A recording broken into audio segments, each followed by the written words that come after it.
All right, guys, without further ado, tonight we are joined by the one, the only Royal Cortez. Royal Cortez runs a blog called Crowns and Thorns and Thrones. I'm sorry, and we're definitely going to be getting into some talks with Royal tonight. Royal, how are you doing? I'm doing good, bro. Thank you for having me. I appreciate you reaching out. No, yeah, absolutely. So, if you wouldn't mind, could you give us a little bit of behind the glass look into how you first got started doing what you're doing, / also what is it that you do? Okay, so how I call it. My main focus is I run the website and it's a blog, and I call it originally.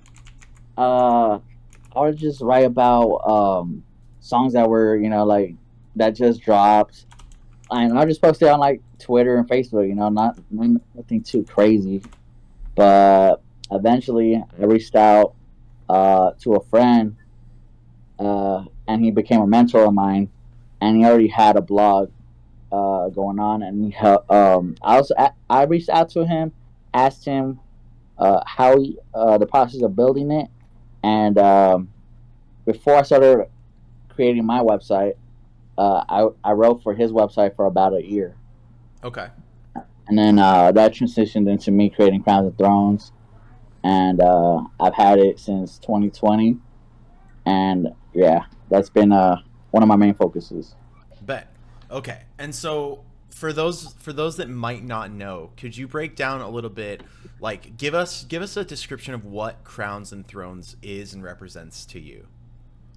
Okay, so Crowns and Thrones, it's not just a music blog. I also want to cover like other parts of entertainment, like movies, TV shows, um, all type of things. But music is the main focus of it, and it just means having a purpose. It means waking up and knowing what I want to work on, knowing what I want to push, and knowing uh, how to be disciplined. Okay. True. So it's like having not only like good quality media, entertainment, music, but like having a purpose behind Yep. all of those mediums. That's what kind of connects to your brand, Crowns and Thrones. Okay. Yeah, and then another thing I forgot to mention is I just want to like cover artists, local, regional, national. It doesn't really matter. Bet. International. Bet. Okay. Um, if you could break down for us, what do you think is the hardest thing about what you do running a blog? So I think the hardest thing is just, I guess, covering the right artists, because nowadays, blogs aren't really a focal point. A lot of people go like would prefer podcasts or playlists and stuff like that. So I think that's probably the hardest thing is finding the artists uh, to cover that will actually get like blog views and just spread the word. Gotcha. So it's finding that new talent and then also competing with like podcasts, videos, and like playlists through Spotify. Yep, Um, definitely. Gotcha. Do you want to talk a little bit about, because I know it didn't always used to be this way in Yeah. music with music blogs. Can you take us through what like the early 2000s to like 2010 was like for Uh, music blogs?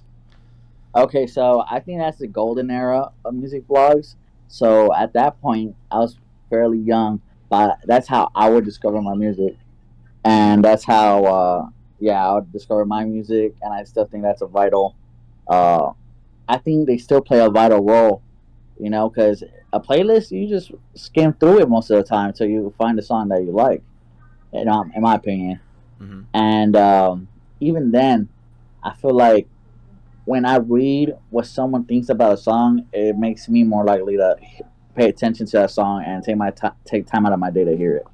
True. And you're coming at it with like an analytical mindset. You know what I mean? You're already, if you're reading what someone else has written about a song before you're listening to it, you're going in with a bias. But if it's someone that you trust, like a good reputable music blog, much like I think you run, then Mhm. that bias is a good thing, because you're tapped in, you're listening for the same things, like both you running the blog and the people that are listening to the blog. Like I feel like that's where you get your audience. It's the people with a similar music taste. And Yeah. I feel like bloggers are really like tastemakers, and in some ways I think that, you know, that is maybe like the nowadays the playlist owners are maybe the new tastemakers. But I think, like you were talking about, there's a big difference between just being on a playlist, like a list of songs with other artists, and not necessarily having anything one song to do with the other, versus like a specific curated list of songs from a blogger who's like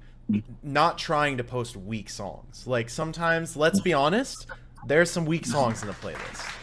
Oh yeah, and I feel like a lot of times too, it's kind of hard to tell if those people actually fuck with the songs, because nowadays people could pay to be on a playlist, and Absolutely. you could tell it wasn't curated with the listener in mind. Yeah. It was just a come up. For sure, for sure. And how prevalent do you think that is? Like in if you had to guess, like the amount of curators actually curating and like yourself, like putting ears to the music to find like the new sound, versus people grifting, accepting money for playlist spots. Like what do you think the percentage is of like what's out there in the market? I feel like it's definitely 50-50, because I have seen a lot of people that are, I call it, that are dedicated to doing similar things as I do.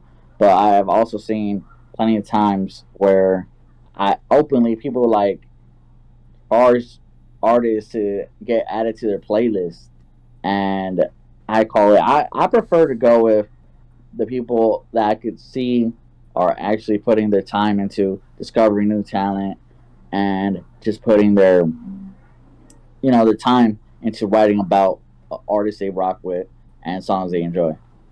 Gotcha. Gotcha. Cool. Well, I think you're definitely in the right role if that's what you enjoy doing. I think you're serving that well. We talked a little bit about like setbacks, just in, you know, as the industry has changed from going from like blog heavy to like playlist heavy promotion nowadays. Um, but outside of that, could you take us through like the first major setback or a big major setback that you encountered in your life as you tried to pursue this, and kind of how you got through that and maneuvered that?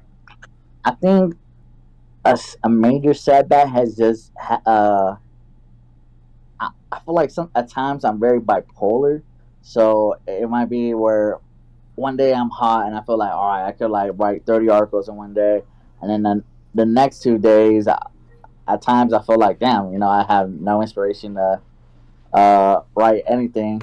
So I feel like it's just more of the mental aspect of just taking it day by day and not burning myself out. Because I feel like when I burn myself out, I'm more common to go on like I'm very.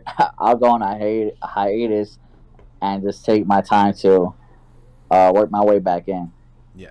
But You yeah, it's just I think the setback is just finding my consistency again, and keeping my hand hot. True. True. Striking when you're hot. Um, yeah, I think I can be vulnerable and say that this is something that I experience a ton. Is like overworking myself, not giving Mm-hmm. myself enough time to like rest or recoup or like get that energy back, and then eventually it gets to a point where there's just no more. Like there isn't any more. And so like I do the same thing. Like I go into a hiatus and I try to like I shut everything out and I try to like recharge, but then I do the same thing again. As soon as I'm ready or like recharged, it's like, all right, like we're getting back into it, and then I like stretch myself so thin, and Mm-hmm. then yeah, like it's a vicious cycle for sure. And I think it's something that I also struggle with. I think that I was just watching a video right before we started this, honestly, from Dr. K, healthygamers.gg. Shouts out if you guys know him. He was talking about waking up with your day already fucked, because like when you carry so much stress, like you're not resting when you go Yeah. to bed at night. Like you're like we regulate our emotions like in our sleep. And so like if you're cutting out sleep, which like inevitably, like you writing this blog, writing articles, finding new music, like me pursuing like the things I pursue, it's like you have to cut time out of somewhere. You know what I Oh mean? yeah.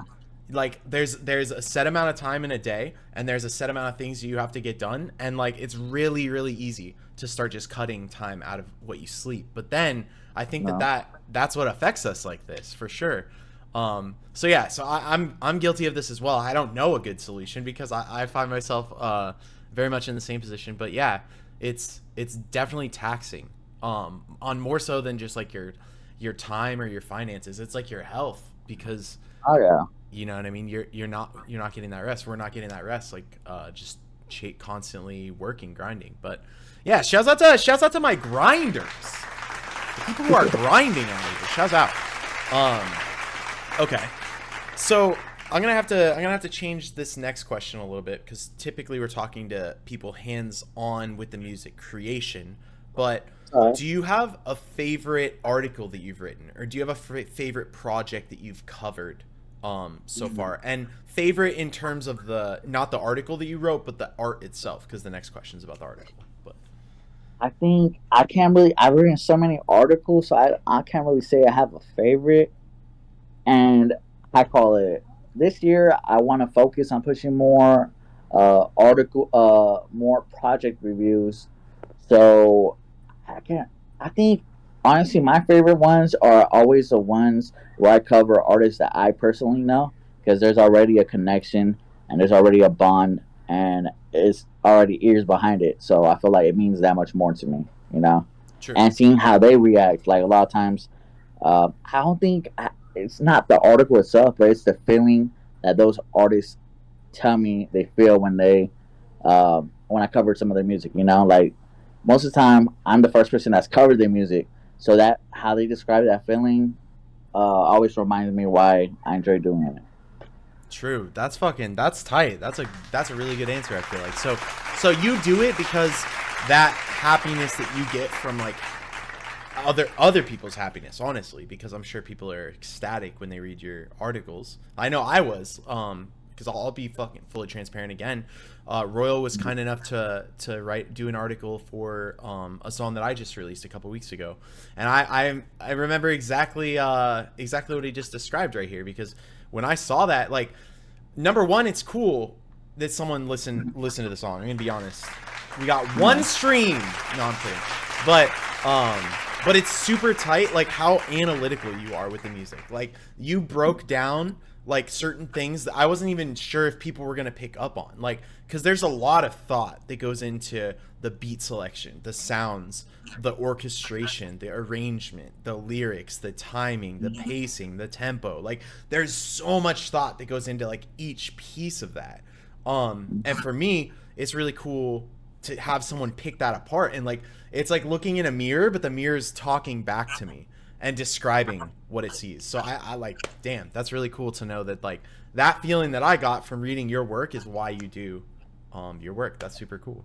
Super cool. I mean, because at the end of the day, you know, the music, like, you know, your music impacted me in a certain way, and I wanted to write about it. And seeing how you reacted, how artists react to how I react to their stuff is, you know, it's really cool. True. Sure. Okay. So I know we just talked about you don't really have like a favorite article, because I know you're fucking workhorse. You're out here. My man is fucking strong with the typing fingers. Do you have, what about going back to what you just said about, you know, that reaction that artists get, and that being your driving force? Like, do you have any one of those times, like maybe the first time that happened, or like a significant time where like you sent the article out, you saw that response, and you were like, yeah, this is what I want to do. This is why I want to do it. I think when I originally first started, shout out to Pipe Romero, because he let me write for his blog, which was We Are Bugging Out, and that was my introduction to a lot of artists in Arizona, and you know how I call it, that was vital for me to go out here. So I think just introducing myself and seeing how, because I feel like, you know, in Arizona we don't have a lot of media, so just being that, I try to be a consistent aspect of that part, because I feel like, you know, resources are very limited out here. I think it's something that's changing though, and I think it's people like you. Oh yeah, I definitely agree. And there's definitely other conglomerates that were I'm not going to get into like politics, you know what I mean, start name dropping Yeah. other media groups, but I will say like over the past 12 24 months, like Mm-hmm. there are those media outlets slowly but surely are opening up in Oh yeah, I Arizona. definitely agree. 'Cause I see a lot of like media out in Phoenix growing, right? Mm-hmm. That we didn't have in 2020. Mm-hmm. Because at the time when Crown started, there was just one other media place, media, I call it website that I was aware of. Mm-hmm. You know, Yeah. and since then, there's a lot of people that are doing like podcasts and having different type of platforms, and I love it personally. Mm-hmm. I think it's it ties back to what you were just saying, because like as more and more of these people open up shop, anyone that's opening up shop here or anywhere else looking to be successful with media, the only thing you have to do is be consistent. That's it. Oh That's yeah, literally that's it. it. Is just be consistent. And I think that the more media conglomerates, whatever they may be, as far as promoters, as far as video companies, playlisters, bloggers, and more of those start to open up, it's a vicious cycle in the best way, because there's more people trying to cover more work. More work gets exposed from Arizona, which gets more Yeah, eyes on Arizona onto all those media conglomerates who are looking for yeah, more work to appease all of the new eyes. So they, you know what I mean? It's a vicious cycle, and I've been following the hip hop scene in Arizona for like 10 years, 10 to 14 years, and I've seen it go through like various stages. And like in 2017, it was looking like Arizona might actually pop the fuck off, like the same way that Florida did, yeah. like with XXX Puya, Ski Mask the Slump God, all those people that came out of South Florida. Yeah. It was feeling like Arizona was about to do that, and then the pandemic happened. Shows stopped, which definitely didn't help.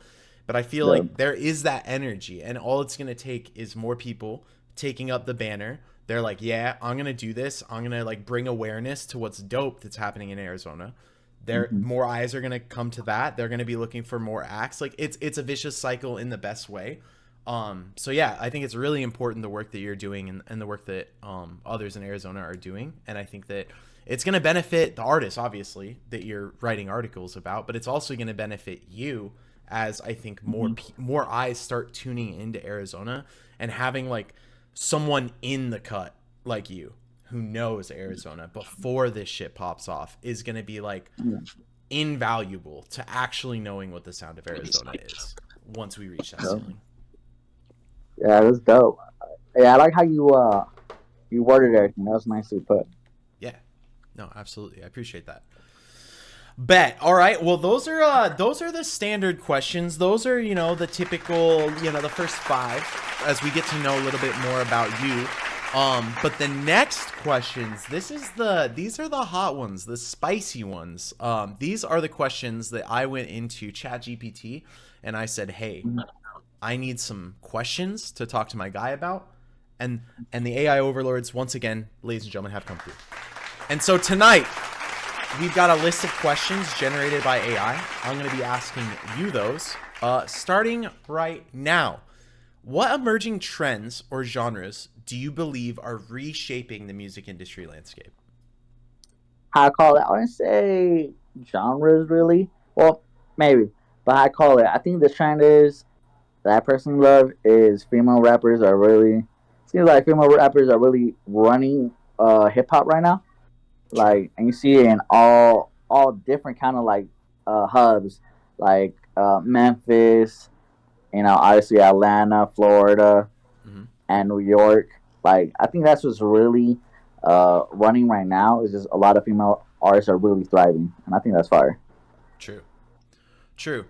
Um, in terms of like trends or genres, what do you think about genre blending? Um, what do you think about that? And where do you think that leads to in the future? I think genre blending is dope because at the end of the day, shouldn't artists want to be outside of the norm? Shouldn't they want to push boundaries and shouldn't they want to stand out by being more creative than other people? And I feel like there's definitely like a gray line to it because I feel like artists should, as long as they do it right, I feel like the sky's the limit. If it's delivered correctly, I think it could be really dope. But if it's half-assed, I feel like it could be mad corny. Uh, I think it just depends on the artist and how their execution. And at the end of the day, if your execution is strong, people will gravitate towards it. True. I got two questions based on what you Okay. just said. You said there was a gray line. Mhm. I'm curious what that gray line is, and I know this is like a conceptual thing. So if you could best describe that, and then number two, fuck. Okay, actually, just answer that one, and then I'll come back to the second one. I'm Okay, back. So I think the gray line is kind of like what I was speaking on at the end. It's more like if the execution is strong, the genre blending is fire. But if the execution is sloppy, then it's gonna be corny because people are gonna tell like, oh, this person just half-assed it, you know. yeah, Like I feel like a good example of it was a few years ago. People were fucking mad at Lil Nas X because he did that Old Town Road song, but that shit was catchy as hell, true. and it was just fun, you know. It was a fun record, and I think it was dope how he did it. But you know, if people are just doing it, uh, if their execution sucks, then you know it's gonna show in the music, and it's gonna be hard to gravitate towards it. I feel that. My second question comes from like categorizing. So like I feel like a lot of the music that's coming out now that's pushing the boundary is kind of like blending multiple genres together, which Mm-hmm. I think causes issues for the consumer because how do Mm-hmm. you package that? How do you how do you working with like songs that are like pushing the boundaries of what a genre is, how do you categorize that, and how do you think going forward, like, are we creating new genres? What, Mm-hmm. like, what is it? I think it's a little bit of both because I know over the years, man, like at first, you know, I know rap was more like East Coast, West Coast, but now you have like emo rap, fucking, I think some heard some shit called like hyperwave, Mm-hmm. and then this is more melodic sound, trap music, obviously. I feel like there's always gonna be subgenres to emerge, and I think it's dope because then a lot of ways you could see where that sound is from, like drill, right? That's a subgenre Mm-hmm. from rap, and that's originated in Chicago, and it went to fucking overseas, and now it's back in New York. You know, so I think it's dope because people always add their own spin to it. So, Mm-hmm. what was the last part of your question? It's just I'm gonna bring up something that I have a friend Mhm. who works in the music industry who he taught me a few years ago that genres were only created for consumers. Mhm. So when it Okay. comes to music, like there is no real box you could put any song into because like Yeah. maybe it has like the majority rock elements, but there's a little bit alternative. Like music doesn't just go in boxes, but like genres are something that were created like in the record industry to like help people know before they listen to a song if they're gonna like it or not. Yeah. Like people that are rock fans are probably gonna like Nickelback, which is a rock Yeah. band. You know what I mean? So Mhm. how but when it comes to new music and genres like what you're talking about, like before drill existed, how do you categorize a drill song? I would say it's still like all right. So since drill is still mainly hip hop, it Mm-hmm. has to be like categorized as hip hop and rap. You know. Right. So But I feel then like it depends on like the major elements the song might have. You know, and I think that's the best way to go off of it. true. I think the problem that I'm thinking about comes from like in the instance of drill, like there are Mm-hmm. certainly people that enjoy drill that Mm-hmm. enjoy hip hop, but I think there's also a group of people that enjoy hip hop who do not enjoy drill. So like Yeah. that's where I'm like, how do you categorize it? Like how do you set yourself apart while still Mm-hmm. being included in the genre, but Yeah. separating yourself enough to where people know what they're going to be listening to before they click into it. I feel like it's just the matter of them creating their own lane, right? Like they're creating their own lane by creating drill music, stuff like that. But I feel like it also matters on like the audience you're targeting. You know, like the where they're from. Like if you're targeting local people from your like, let's say if you're from Chicago and you're making drill music, it's kind of like obvious that you're making music targeted at local heads that appreciate that drill sound. Mm-hmm. Okay. If Okay. that makes Cool. sense. Yeah. No, it does. It does. And thank you. I appreciate you going so in depth on that one. I feel like Okay. there was a lot to unpack. So this one we've talked about. We've touched on this a little bit in the first half, but in your opinion, how has the role of music bloggers evolved in an era of streaming and social media? I think it just evolved by making a lot of heads more. Um, I guess it forces you to be a little more creative and push out even more content because people are their attention spans are not very. It's a well known fact that attention spans are not like they used to be, right? They're getting But you just shorter, got to not apply even more longer. pressure, I guess. I feel like Yeah. I had to apply more pressure, and I had to get creative with how I market, like how I push my product. Mm-hmm. So now I'm at the point where I'm taking, like, when I do interviews, I want to take all the photos for my interviews so I can make flyers and make like banners and like magazine covers type, you know, True. so I could help promote. I just got to, you just got to find ways to be more creative, like separate yourself, because not everybody's going to be doing what you're doing. And shit, some people might have, but as long as you do it the best, I think, as long as your delivery is the best, I think that's what matters at the end of the day. Gotcha. What do you think caused the shift from bloggers having so much of a say in the Mm. tastemaker scene into what it is now with playlists? Do you think that it's more streaming that's like the streaming platforms that haven't enabled this or I caused this feel to? like it's definitely the attention spans, because a lot of times people, like you said, right, they'll rather just hear a playlist, or some people might not like to read, so they'll rather watch in a video format.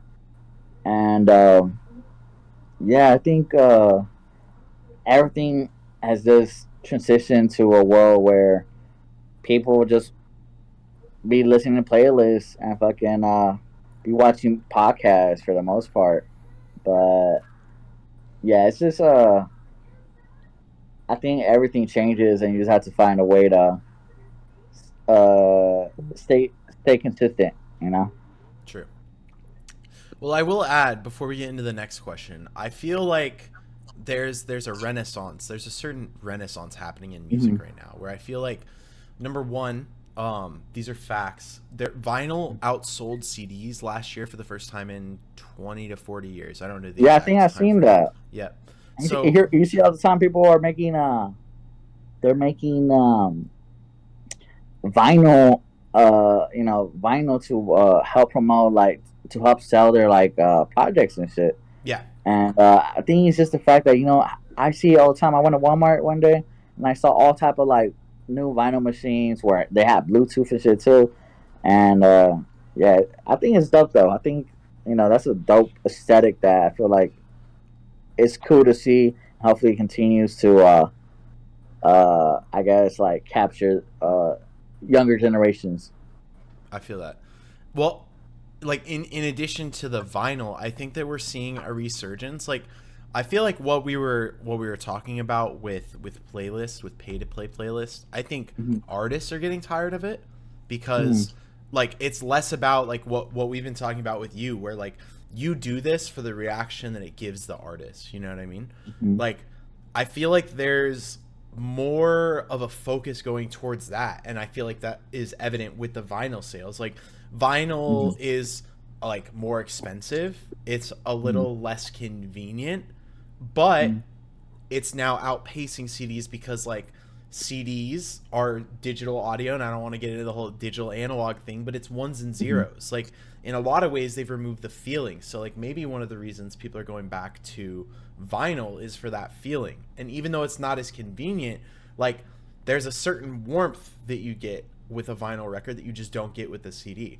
And so I'm wondering, in that same vein, do Mm-hmm. you think that we could see in the future a resurgence in bloggers or personalities that are choosing and selecting and taste making the music because Mm-hmm. and without the pay to play? Like do you think that maybe we're getting so tired of that, both on as the artist creating it, and the consumer who's listens to a playlist and half the songs are something that they want to listen to. Do you think that we're gonna maybe see a return to form? Yeah, I definitely think that's hopefully that's the direction we head in, because I feel like it's always equal amounts of like there's always gonna be people that are doing pay to play, but there's always gonna be other people who are genuinely trying to cover music that they enjoy and connect with artists that they rock with. And I think, yeah, I hope that's the direction that we're heading, because I feel like as a consumer myself, you can tell when artists pay to be on the playlist and shit like that. Like, and you can tell those, you can tell they just added it on without hearing the song. So I feel like hopefully that's the direction we head in, because I'm tired of hearing it. Facts. And I don't think we're the only ones. Something I'll Yeah. add, though, to give you a deeper insight for those of you that might be listening that are artists. What do you think it does to your data for these platforms when you're paying to be on playlists that might not have anything to do with your music? Okay, so what I feel like too, also, that's a good question. Is I'd rather see an artist invest whatever money they put into those playlists, into their into their beats, promotion, and just like different content. Like maybe videos, photo shoots, stuff like that. Because at the end of the day, if I'm on, like, playlists are a good way to discover artists, right? Mm-hmm. But I want to see how an artist pushes themselves and helps. I think that money will be better spent investing in themselves and helping develop their brand. Gotcha. So it's like, instead of, because I feel like paying for playlist spots, or paying for streams, like, it works. Like, you will get streams and you will get Oh paid yeah, for those streams. But if it all depends on what your goal is. Your end goal with yeah. music is your I end definitely agree goal. with that, because if you want to play an image where, oh yeah, I have this many streams, but the thing is, how how will you feel? I guess gratified if you know a lot of the most of those are bots. Yep. And then the other thing, how are you going to perform? How Exactly. are you going to have 100,000 streams on every song and you can't sell 100 tickets to a show? That's a good point. You know what I mean? So it's like, there's a lot of problems with doing this, and it's a cheat code. It's a not a get rich quick scheme, but you Mhm. can earn some money. So it's like, and this is something I had to learn myself. Mhm. It's like, do you want to make $2,000 to $5,000 a year for the rest of your life from this music, or do you want to, like, grow it? And it's not going to be as quick, but, like, you could Mhm. get to a point where maybe it's 20,000, maybe it's like Yeah. $200,000 a year, maybe it's like 2 million a year. But Yeah. do you think it's possible to get to that point paying for playlist spots?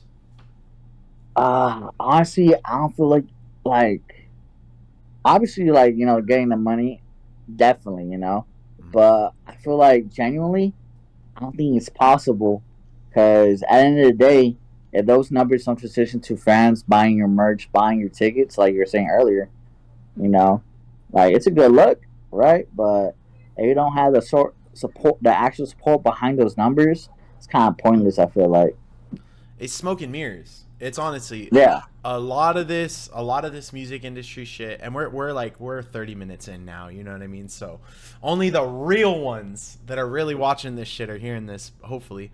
But yeah, but yeah, like we're it's smoke and mirrors. Like think about it like this, like, big name artists, like, hmm, before he got canceled, DaBaby, like, yeah. millions of streams every time. Oh yeah, How's he canceling dates?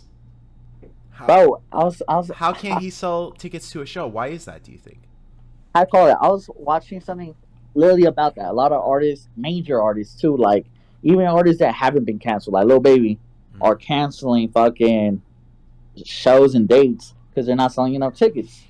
So yeah, that's a good point. How do you think it is possible that the amount of albums that they sell when they release a new album, the amount of Mm, streams they get from the album, goes yeah. up year after year, but they can't do shows anymore?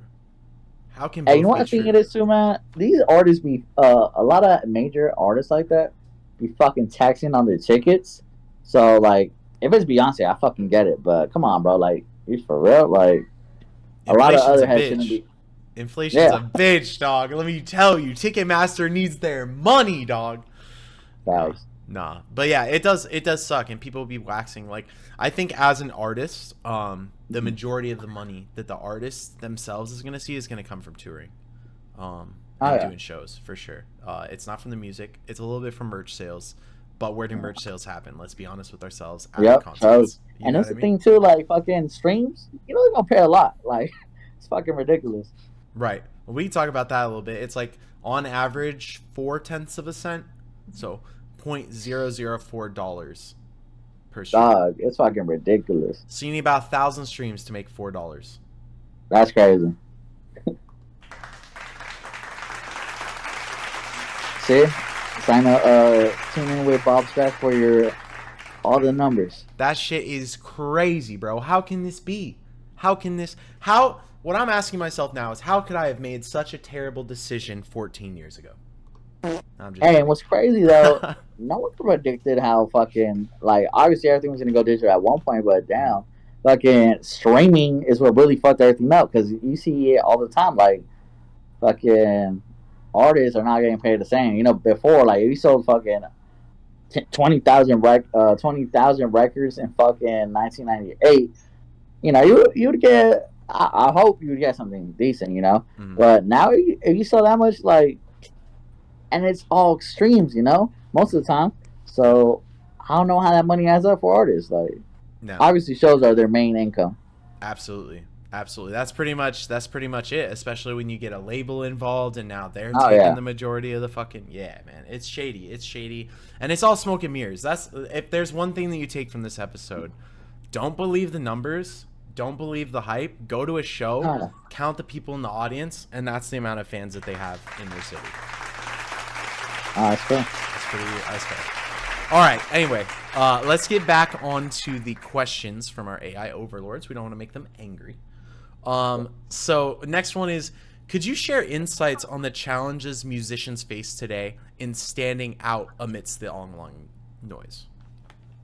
Okay, so I feel like that kind of speaks into like we were talking about earlier.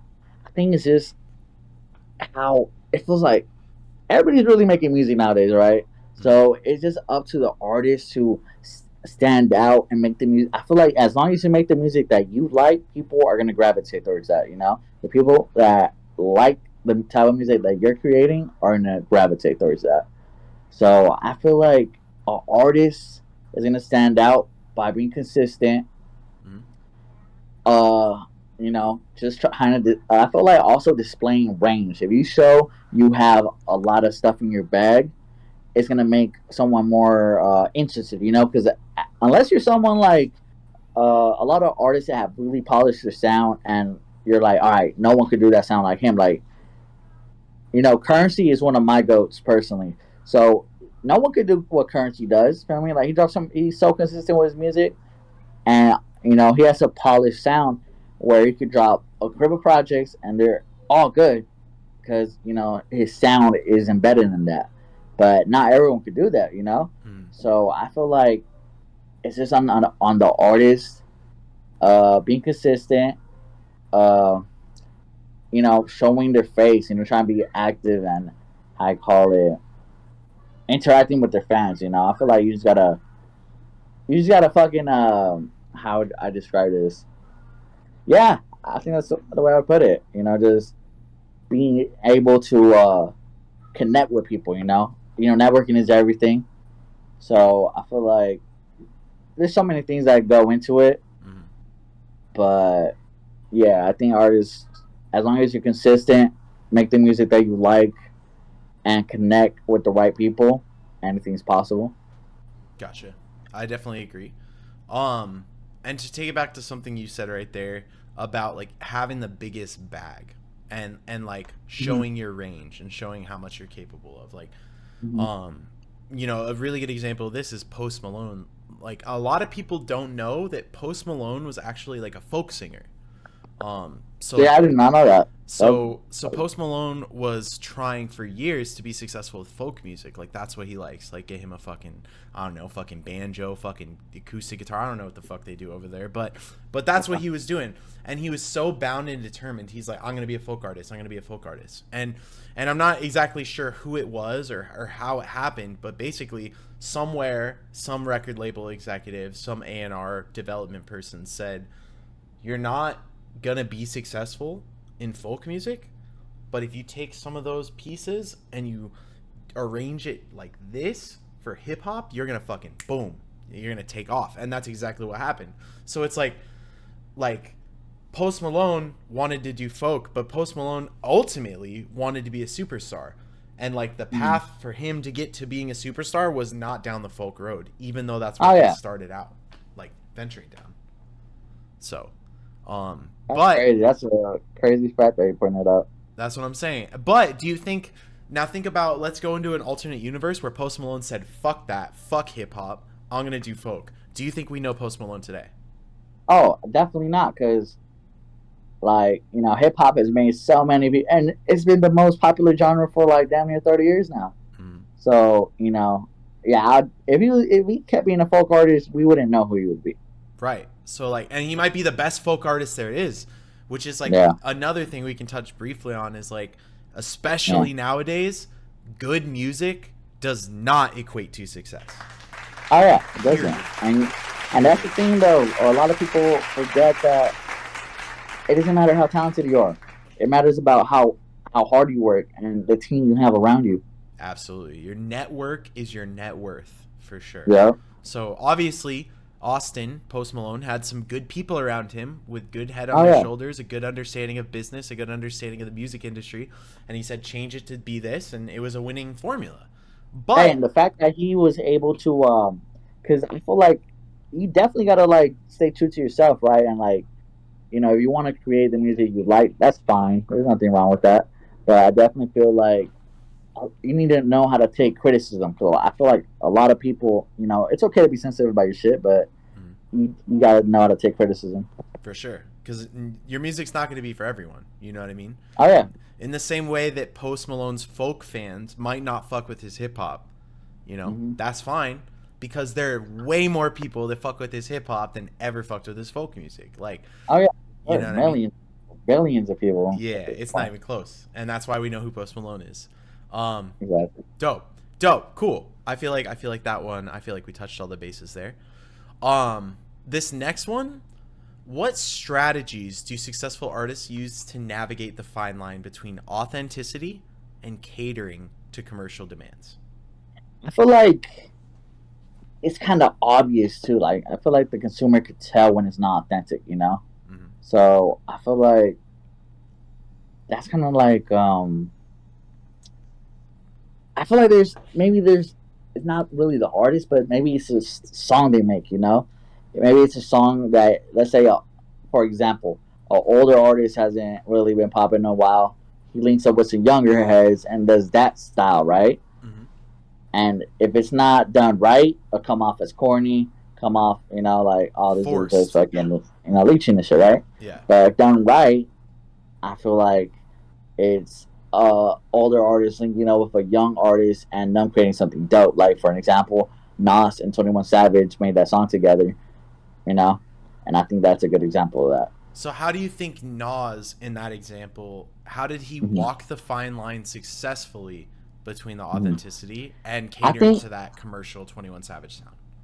Okay, so I think it's just the fact that he didn't sacrifice his sound in any way, really. He more of embraced 21 Savage, and they created something dope out of it. Gotcha. Okay, so it's not compromising to meet someone else where they are at. It's bringing what you've already established and like them bringing what they established and meeting in the middle. Exactly. I got it. And okay. I feel like it's just, sometimes it could be either way as well. I think it just depends on the situation. But I feel like the consumer would definitely know if it's authentic or if it was just like, something they did just for some quick press. Facts. Okay. This next one in the age of instant gratification, how do you see the concept of album storytelling evolving and maintaining its relevance? So I feel like it just depends on the artist. I call it, for example, one of my favorite projects, storytelling wise, is The Waters by Mick Jenkins. I feel like that's one of the best storytelling projects, of our time. Mm-hmm. And I call it. I feel like it just depends on the delivery. Honestly, it's all delivery and execution. Because I think another person that really did that really well was Jordan Lucas. I remember he had that phone number project. I thought that was really fire. And The like how Ross Capiccioni, like one of his first ones in yeah, that bro, video. like that. That's what Bro, I'm saying. So I feel insane like it's only just storytelling. I feel like it's just in all the in the delivery because you even have J Cole, right? I Mm. remember he has this song off I think it was one of the first Revenge of the Dreamers where it was called Three Wishes. That was one of that I love that song. And even some of his more popular songs, you're like he has a lot of like storytelling in those parts. Mm. So yeah, I call it. I feel like it depends on the artist, and how dedicated they are to, uh, I guess, developing that vision. How, in terms of the consumer, Mhm. with what we talked about with attention spans shortening, do you think Yeah, that in the future album storytelling remains relevant like it is or it has been in the past? Like, do you think that, because it does take a lot of thought and it's kind of yeah, complex to do it like that, do you think that yeah. artists are going to spend the time that it takes to do that if attention spans aren't even long enough to get through the story? I feel like it just depends on like, let's say, artists are gonna grow. I mean, the audience is gonna grow with the artist, right? So they might be young right now, and their attention spans might be short, but I think at a later point in their lives, they're gonna get tired of 2 minute songs. They're gonna get tired of songs that aren't really saying much. Like Mm-hmm. it's okay. You always need a banger to fucking go to the gym, go to clubbing and shit. Get But hype. I Yeah. feel like a good, storytelling and music will gravitate towards them when they're older. Gotcha. So you think it's here to stay, even if Oh yeah, people I feel even like if it's people an are aspect watching that 1 second videos on TikTok, swiping through 1 second videos. That's where we get in the future. You know what I mean? uh, You oh think? yeah, for sure. All right, bet. I hope you're right, honestly, because I I hope hope so that too, man. Because it's not very often that you still hear good storytelling in a song. absolutely, because everyone's trying to make that banger that you're gonna play in the club 1,000 Right? times. You know what I mean? Yeah, for sure, for sure. Okay. This next question is an interesting one. And it's Yeah. interesting because the AI actually created this question about AI. But with the rise of AI generated music, what ethical considerations do you think should be taken into account regarding artistic originality? Okay, so I feel like with AI, right? Mm-hmm. AI generated songs or content, period, right? Mm-hmm. It's just I don't think it doesn't have that soul. It doesn't have the soul, the emotion that actual artist. Like I remember fucking Drake got fucking AI fucking was doing that Ice Spice song, right? I Yeah. call it. There's no way that shit's gonna fucking last, you know, because the artist is what gives soul to the music, you know. Mm-hmm. Without their like emotion, the it doesn't matter how well written the song was if the artist isn't fucking delivering it right. Mm-hmm. I'm gonna take this one deep. We're gonna tie this into another subject. What do you know Okay, but about what do you know about death clauses in record deals? that causes honestly, I have no idea. So you're gonna Bro, lie to me? I'm gonna put you onto some Throw me off. scary ass motherfucking game. Throw me Death off. clauses in record label contracts basically means if you die, we Mhm. don't have to pay you anymore. We can release music, you don't get any of the money That's fucking because crazy. you're not alive anymore. And we're Yeah. going to get all that money. You know who had a death clause in their fucking contract? Oh, Juice World. Is it that's surprising to you to crazy. know that? How many albums have been released since Juice World passed? Fucking like four, at Would it be least three or surprising something. to you to know that the label didn't have to pay Juice World's family any That's money. crazy because I thought at that point they would have to take it up with his estate. That's a wild. I did not know that. Bro, one of the fucking lines in that however many pages long record deal that he signed that obviously was either skimmed over or Mm-hmm. it was like, oh, They have the well, right lawyer. or we're not, or I'm invincible. I'm not going to die. I'm 20 years old. I'm 19 years old. You know what I mean? Like, I'm not going to die in the next 5 years on this record deal, right? Yeah. And all I'm going to say is he's not the only one with these death clauses That's in the crazy. contract. And he's not the only one with death clauses in the contract that has died. That the label has released music that he's not getting paid for. That's crazy. Like, I know there's a lot of talk about, like, being a hip-hop artist under the age of 25, under the age of 27, whatever the fuck, like, over the last 10 years is, like, one of the, like, most deadly fucking jobs that you could have. Like, if you look Yeah, at I've the seen amount that of people... statistic, that stat as well. And that's crazy, man. I did not know that. Bro, do some research, do your own independent research for sure, but, like, don't put it past these record labels to put something like that in a contract. You sign it, you're up money, you die, and you're fucked. But it doesn't really matter to you because you're dead, right? But like, it probably matters. What about your family? You know, they're gonna be fighting to get that fair share. Exactly. But they're not entitled to anything because the person before he died signed over the rights if he were to die. Damn, that's crazy. You see what I'm saying, bro? Like, and you know, most of the time these artists, you know, they come from fucking broken neighborhoods and broken homes and shit like that, right? And you know, you're like, well, fuck it, you know, the money's there, and then who wouldn't take that money, you know, in that position? For sure, it's super sad. It's super sad, but I think if you didn't know that, it's definitely something you should know if you're pursuing music, if you're pursuing a record deal, if you're really trying to get into this industry. Like, just be aware of it. You know what I mean? If you were ever in a point where you were offered a record deal, look for a death clause. And if there's a death clause, be like, why the fuck is this in here? I don't want this. Yeah. You know what I mean? But yeah, shit is crazy out here. But now, to take this back to the question that we asked, where are the ethical considerations for Juice WRLD's record label? What's stopping them from taking all the unreleased songs, all the released songs, plugging that into AI, and letting AI create 40 more albums? That's crazy. Honestly, I feel like it's just like we were saying, right? Realistically, it's a business, and high quality companies like that, they don't care about the artists. You know, they just care about how much money they can make from them. So I feel like there's no ethics behind it. That's just a fucked up thing to do. Well, here's the ultimate question: should we as consumers ethically support posthumous releases? I feel like if the family didn't have a hand in it, you shouldn't.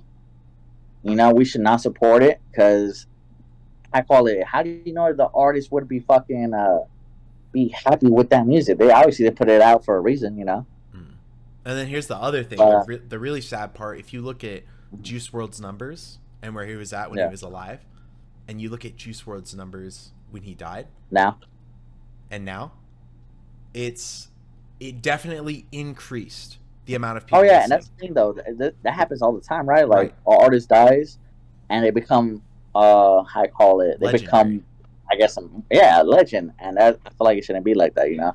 But now think about this. Think about how fucked up this is. So let's say you're an artist, you're famous, you die, you're 2 times, 4 times as famous, and now the label can release albums to the 4 times as many people watching, and they don't have to pay you anything.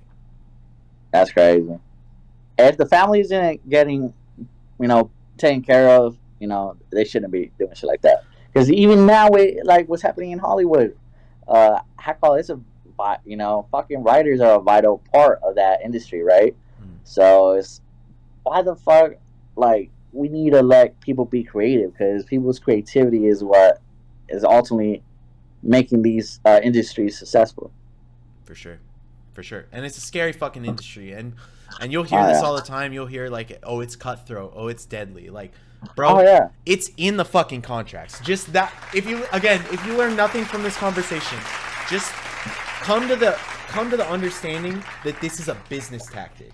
This is a music business, and The record label's trying to make money, and if they could sneak something like that in, and you're gonna sign because they're giving you $1 million after you sign, bro, you'd be surprised what people sign.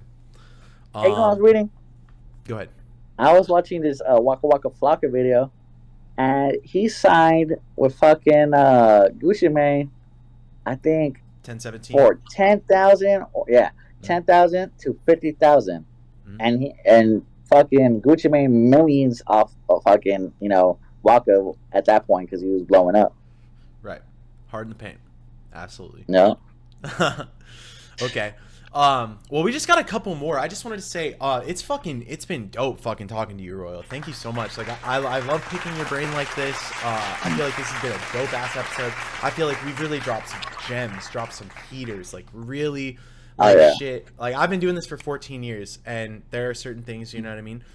You might be doing this for 14 years, but there's just so much to learn. So I'm just trying to. Yeah, bro, high call. I always like talking to people that I could learn from, and I definitely learned a lot from you during this conversation.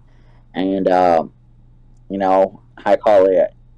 I always appreciate the opportunity to talk about topics like this. Absolutely, bro. And we appreciate you having you on. Thank you for everything that you do. First for running Crowns and Thrones, but then also thanks for being available to chop it up and really get down to brass tacks. Yeah, don't worry about it, man. Thank you. Absolutely. The second to last one tonight. How do you view the role of music bloggers in shaping public opinion about artists, especially in an era of viral moments and cancel culture?